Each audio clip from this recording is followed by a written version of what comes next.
let's talk about the Phillies.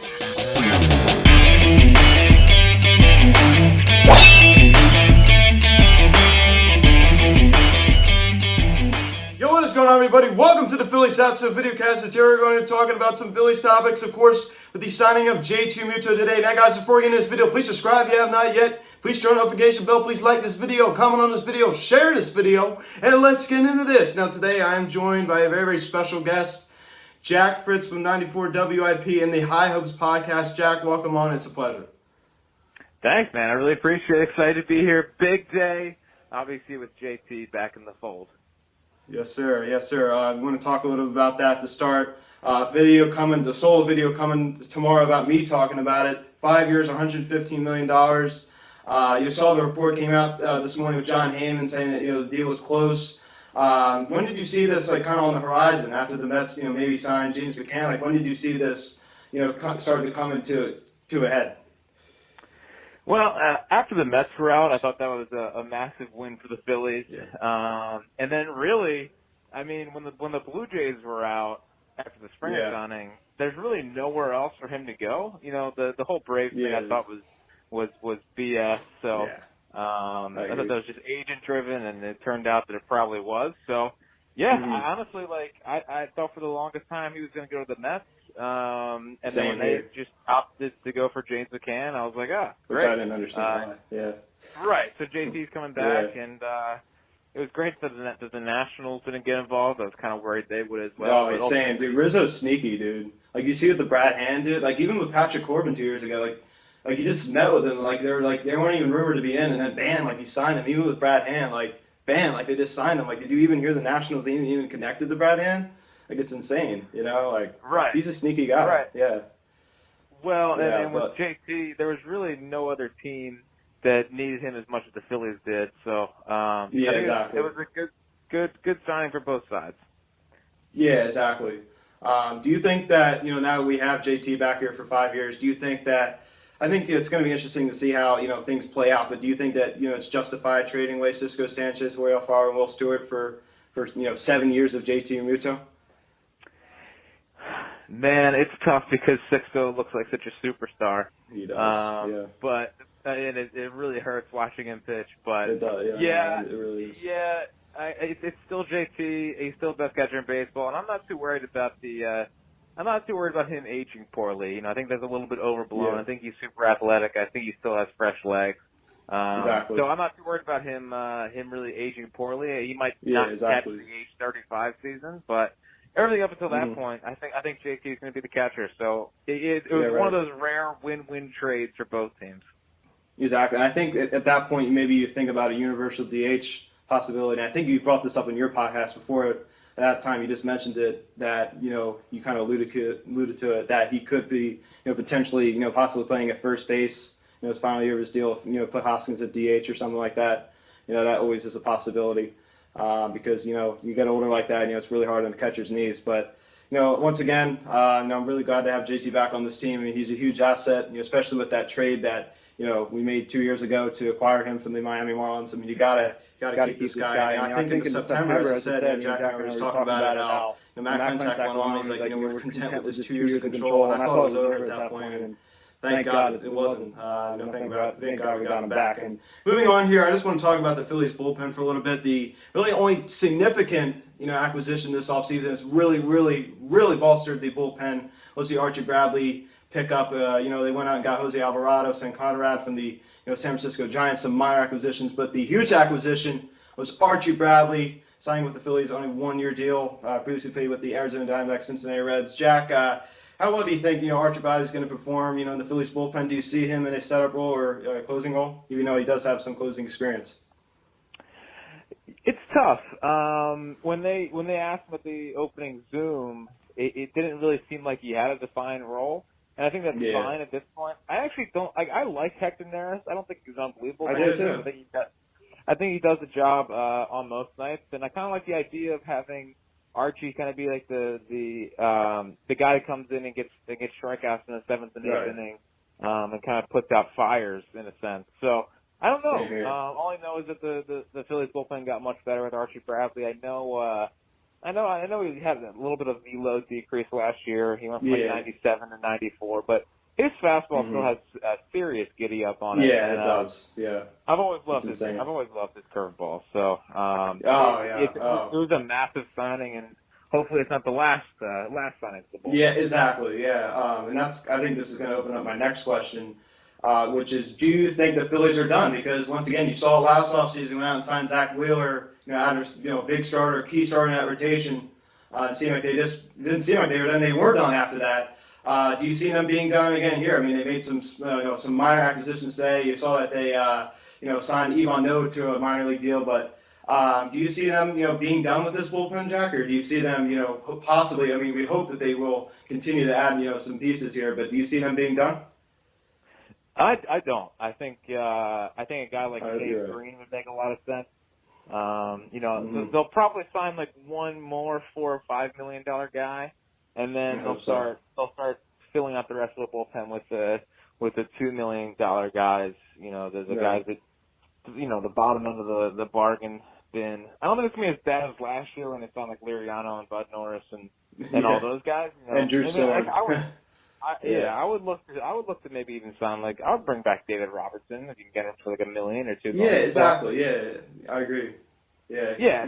So I don't think they're done yet for sure. Yeah, exactly. I mean, I also would like to see Blake Parker and Jose Alvarez reunion too. Like those are two guys. Of course, Alvarez had that devastating season-ending injury, but I think those two guys did very, very well out of the Phillies bullpen. I mean, one guy I definitely don't want to see back, or actually a couple of guys: Heath Hembree, Brandon Workman, and also David Phelps. And I saw your tweet about that, and you said if 2020 was a person, just had a picture of Brandon Workman. I just laughed out loud when I saw that picture. That was so funny. He was the worst. I mean, him and Heath Hembree. It's just such a bad trade. It was a bad trade at the moment. Nick Pivetta, man. Those guys are going to end up being terrible. So, those guys will not be back. Although David Phelps, I still don't think David Phelps is as bad as he was with the Phillies. He was a good pitcher with the Brewers. He was, I don't know what happened. That's the thing. None of the guys that we got were having that bad of seasons with the teams that we got before. I don't really know what happened there. I mean, I think that's too much of a coincidence. Do you think that was a coaching issue or a mental issue? What went wrong there for the Phillies bullpen acquisitions at that time? I have no idea. I don't think they have any idea. And Girardi is he manages the bullpen better than anybody. Yeah. Well, his Zoom thing 2 weeks ago, he said we could have told the batters what was coming, and they probably what we were doing. So exactly. It was unbelievable. Yeah, I'm sure you're with me on this. You don't blame, Gabe Cowher was the terrible manager. You don't blame any of this. Every manager's going to make a mistake, of course, but you don't really blame the 2020 bullpen woes, specifically on the manager Joe Girardi. Do you agree with me on that? Yeah, I don't. You can't blame it all on him. I mean, you can't. Yeah. Ultimately, guys have to go out and make pitches. That's my philosophy. Exactly. So. Yeah, exactly. Yeah. And there are times I'm not a Cowher fan at all. I mean, I think everybody watches my show knows that. But there are times where even some people blame Gabe Cowher too much, and it's almost hey, he's the manager, but he's not the guy going out there running out in the field. So you got to be patient, but. Next topic I want to move on to, is the shortstop position. Some uncertainty right now. Freddie Galvis has signed a, deal with the Baltimore Orioles. So there's, some, still some players out there. You saw that they're aggressively pursuing Andrelton Simmons, formerly with the Los Angeles Angels. He's a great defender, although he is a right-handed bat. I talked about the need of another left-handed bat in the Phillies lineup. And you got Didi Gregorius, who is a great bat. Defense nowhere near as good as Andrelton Simmons, but what guy do you think is the best fit for the Phillies, and who do you think ultimately the Phillies will get? Well, it's actually we have a little bit of breaking news on this. Is that Andrelton Simmons just signed with the Twins for 1 year? Yeah, 1 year, $10.5 million. So it looks like $1 year buck for the Phillies. Yep. All right. Well, looks like Didi is. I think he's coming back then. I think that pretty much answers our question. I mean. I was a little bit concerned that we may not have the money to do it, but I think we do. I mean, I think we could squeeze in. I mean, how much do you think he's going to sign for? Because I think he wants, if I were Didi, because he had a pretty good 2020 season, a very, very good 2020 season. That's why he took that 1 year deal after the down 2019, injury-riddled season. But do you see him like, he's going to want a multi-year deal, but do you see him signing just a one-year deal? Because I know that they either want to pursue the free agent market, which is going to be Javi Baez, Corey Seager, Lindor if he doesn't stay with New York. Do you see them, possibly doing this as a bridge for Bryson Scott, or do you see Didi taking just a one-year deal? I would be surprised if he took a one-year deal, but you also have to Same. look at the market that's out there. I don't really know who's giving him multi-years. The Phillies and the Reds have been the teams that have mostly been linked to him, but the Reds are trying to shed salary. I mean, they're looking to trade Moustakas. Castellanos has been out there a little bit, so it might be the Phillies. Yeah. And listen, like a one-year deal for Didi would be perfect. It'd be the best case scenario. Right. There's no other options now. Yeah. Right, and I'm pretty high on Bryson Stott, so it's like a one year stopgap. But honestly, just keeping their options open for next year's free agency class is my only goal. I mean, you mentioned it. You could add Trevor Story to that too, and it's one of the best shortstop classes ever. So yeah, it's amazing. Like it's Phillies, incredible. Yeah, and I know I can't stand the guy, but Correa's going to be on that list too, man. Yep. The Astros are not going to be able to keep him, but I really don't think he'd be good for this team because of his personality, and I just don't really think he's the nicest guy. But yeah, I mean that would definitely be interesting. So I definitely would love to see Didi back here. So let's just move on to the starting rotation here for a second. Let's talk a little bit about how Zach Eflin has performed the past couple seasons. He's a very, very inconsistent pitcher. He has all right stuff, but where do you see him sliding in that rotation, Jack? Do you see him at number 3, number 4? I think he's number 3. I like what I saw from him last year. I expect Spencer Howard to take a bit of a step forward. So I think he's going to be. I think people are a little too down on Spencer Howard, but Eflin, I don't know if Eflin's a 3 long term. I think he's a really good 4. He doesn't have the best stuff. Right, but it's still 95, and he did miss a lot of bats last year, which is surprising. Yeah. And then I really think that working with Caleb Gosselin's going to be great for him. He's a young guy. Yeah. Yeah, I think the pitching coach is great. So, I'm excited for this year for Eflin. So hopefully it's the year he finally puts it together for over a full 162. But I mean, when he gets hot, he gets hot. So he does. And then when he gets cold, he gets cold. He's very, very inconsistent, dude. Oh my gosh, man! Remember that game against the Braves? Was it it was July of 2019 when he had this horrible start. I never will forget that. His July 2019 was like horrible. I just remember that. I remember like how bad he was. That's when Kapler came out and said that he had heavy legs or something. Yeah. Oh my God. Yes, I remember that. Yeah. Oh my goodness gracious. Another name I want to move on to, which I really am just not a fan of, and I'm sure you're not either, is Vince Velasquez. Yet again, given another chance. The Phillies tender his contract, which I just don't really understand. How do you feel about him moving into 2021? Possibly as a number 5. I'm just not real high on him. How about you? Yeah, I'm right there with you. I cannot wait till the day he is no longer on the Phillies. It's 5 innings, 100+ pitches. It drives you crazy. Yep. It's really boring. And he just throws too hard. He just wears out his arm. Like his velocity is like insane, but he just throws out his arm. A lot of people think he could pitch out of the bullpen, but I know, but they tried it and it just hasn't worked. Yeah, it's just been a disaster. Yeah. Not the biggest Velasquez guy. I think this will be the last year. I hope so, man. They've given him way too many chances. I'm going to move up in the rotation a little bit with Zach Wheeler and Aaron Nola. Aaron Nola's September collapses do concern me a little bit. Last season, a 60-game season, I think he just hit a slump a little bit. Everybody is going to run into a slump. I think this coincidentally just happened to be at the end of the season. But prior to that, in 2018, 2019, he always would just collapse at the end of the season. How do you feel about Aaron Nola going into 2021 at the Phillies' number 1 starter, ace of rotation? I mean, Zach Wheeler is of course amazing as well. But how do you feel about Aaron Nola going into the 2021 season? I feel good about Nola. The September stuff doesn't really worry me. I know people love to bring it up, but I don't know. I still trust that guy in a big game. Me too. And I just, eventually he's going to put it together over a full year, and it's going to be fine. He's still a decently young pitcher. But yeah, the I think September some of stuff those, definitely. yeah, The go ahead. September I'm stuff sorry is about that. definitely concerning. The September stuff concerning, but it's nothing to like completely be down on the guy over a full Hmm. 162. So I just Yeah. every time I get to watch him pitch, as a former pitcher myself, it's like this Hmm. is pitching personified. He doesn't have the most Yeah. unbelievable stuff. I mean, 94, Oh man, 95 the curveball. Yeah. And he is stuffs great, it. and then Yeah, the man. curveball and the changeup Yeah. and all Oh that man. stuff. So. Yeah, he's a great repertoire. There's no question. Yeah, he's fun to watch. But I think another thing I want to talk about the September collapses. You got to keep in mind, going to your point that in 2018, 2019, I mean, we didn't have Zach Wheeler, a guy that kind of offset the irritation a little bit with some help. It just was kind of just Aaron Nola and not a lot of strong arms after that. So I think the pressure was really on him. Now we had Zach Wheeler, another premier starting pitcher. It really takes the pressure off. And moving it down the list is Zach Wheeler. I mean.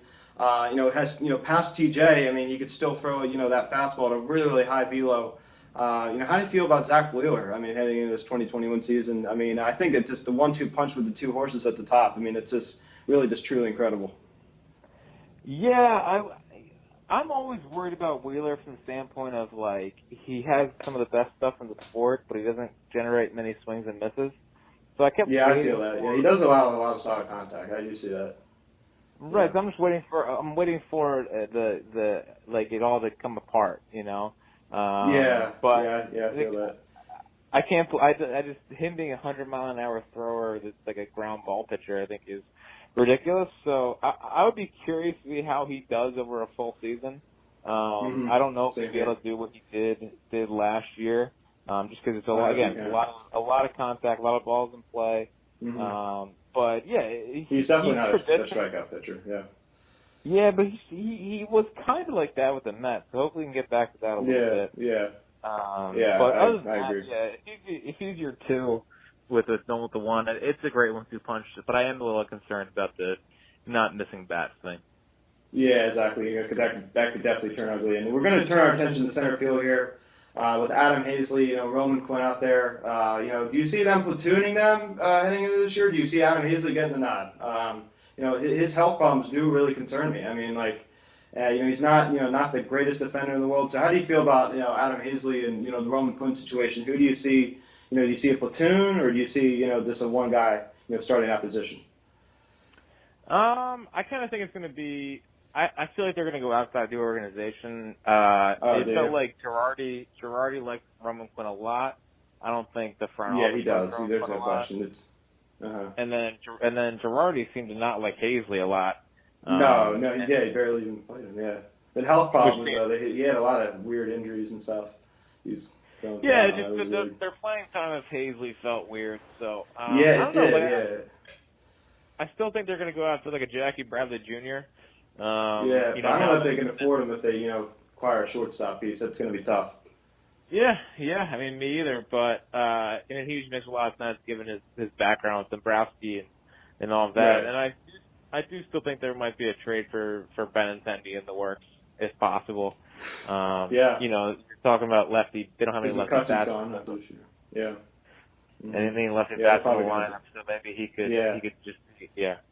Yeah, and you bring up that point, and they're probably going to decline McCutcheon's option, so that's going to be interesting to see. And moving on the right field, it's one of our final topics of this video, is star right fielder Bryce Harper, and he just puts up amazing numbers. He gets on base a ton. He's just premier power hitter. He's around 260, 270, but he's just a all around just an elite player. Not on the level of Mike Trout, of course, but we don't really expect him to be on that level, but. How do you feel about Bryce heading into this 2021 season? How do you think he's performed the past two seasons in the Phillies uniform, and could you see a potential 40+ homer season from him this year? Well, I mean, it's the year to do it. He's 28. It is. He's fully settled in. Time. Yeah, fully settled into being a Philly. So yeah, he's so up and down. When he's hot, he's unbelievably hot. So I would like to see a little bit more consistency from him. I hear a lot of people talking about batting average and how it doesn't matter anymore. But I would like to get him closer to 300. Same, and I think he's capable of it. I think this shift really kills him, though. The shift really kills him. Yeah. Yeah. But, I mean, having Bryce here every day is just great. Given what oh man, it is. He's awesome. Right. So, he's a good guy. yeah, I mean, of course I'm excited to see what he does this year. And, you know, getting one really monster Bryce season would be just a treat to go along with the contract. It would. It would be amazing. Yeah, this would really just be unbelievable. But you know, I also, just to add to that, I mean, I never seen anybody follow up with such a disappointing follow-up season to his MVP year, man. He had like the best season, you know, ever recorded by a position player in the 2010s, and then he follows up with this mediocre 2016 season where he hit like 243 with like 24 homers. Like that was like the most like dramatic, like up and down. You talk about up and down, like it was just like, you know, top of a mountain and going way down, man. That was just such a disappointing follow-up year to his MVP year. But moving on to third base with you know, Alec Boehm, you know, got caught up you know, around mid-season last year against the Baltimore Orioles. You know, ever since the day he got caught up, he was just unbelievable over at third base. You know, he's just a hit machine, has a simple approach. You know, I'm really excited to see what he's going to do this year. What do you see him taking even a bigger step in 2021, Jack? I don't know. I kind of see him being just the same, which is great. You know, yeah, I felt like he was the guy who I'd want with the bat in his hands in a big moment more than anyone on the team. And for a guy who's been up for because he has a simple approach. Yeah. For a guy who's been up for a minute to already be, you know, that level of trust is just massive. So yeah, I can't wait. I can't wait to see Alec Boehm. I think he's the guy I'm most excited to watch again for this year, just because the approach is so refreshing, and he just screams a guy who's going to bat 300 and hit 25 plus homers, and he's going to be our version of Freddie Freeman to the rest of the NL East. Oh yeah, he's going to terrorize the NL East. Yeah, I can actually call him Anthony Rendon Jr. because I know he doesn't hit as many home runs as Anthony Rendon, but like I just see a lot of similarities between the two. Now, if he can just play defense as well as Rendon. Yeah, exactly. That's the thing. Yeah, his defense definitely isn't on the same level as Rendon. But Jack, thank you so much for coming on, man. I'm really glad that we were able to have this talk and talk about the Phillies. Yeah, thank you so much. Anytime. Yeah, of course. Thank you guys so much for watching this video. Please subscribe if you have not yet. Please turn on the notification bell. Please like this video, comment on this video, share this video. Check out the social media link in the description section at Phillies House of Instagram or Instagram. Card text 267-225-3392. Email me, phillieshouse@gmail.com. Guys, thanks so much for watching this video. I am Luke, and I will talk to you all later. I'll see you guys.